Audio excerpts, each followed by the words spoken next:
C1 sequences, example 12. In this example, we are asked to find the sum of these arithmetic series.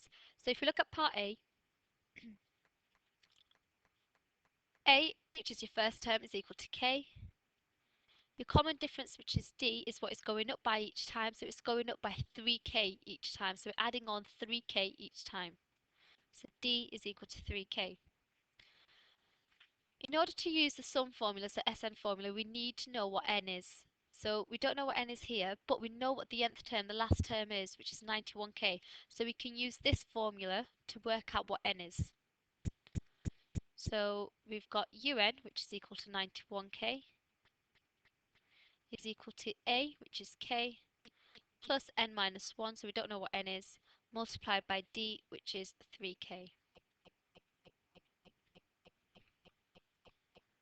So over here we can take this k onto the other side. So we've got 91k minus k, which is going to give 90k, is equal to 3k multiplied by n minus 1.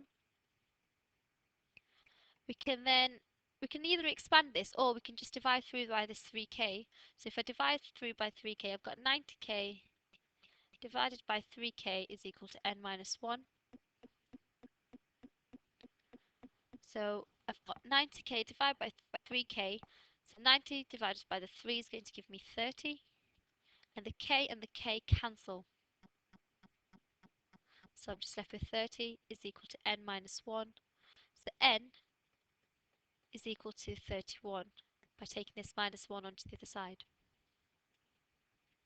So now I know that n is equal to 31. So now I can use this Sn formula. So I've got Sn.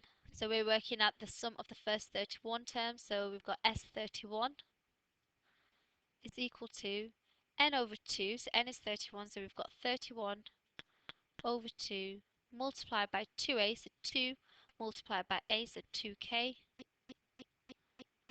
Plus n minus 1. So n is 31. So minus 1 is going to give us 30.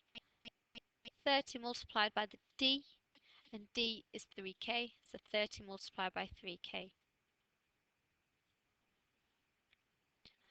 So we've got 31 over 2, got 2k, plus 30 multiplied by 3, which is going to give me 90. So I've got 90k in there. So I've got 90k plus 2k, which is 92k. So if I just write that here, I've got 31 over 2 multiplied by 92k. So I've got 31 over 2 multiplied by 92k, which is 1426k. And that's the sum of the first 31 terms in this sequence.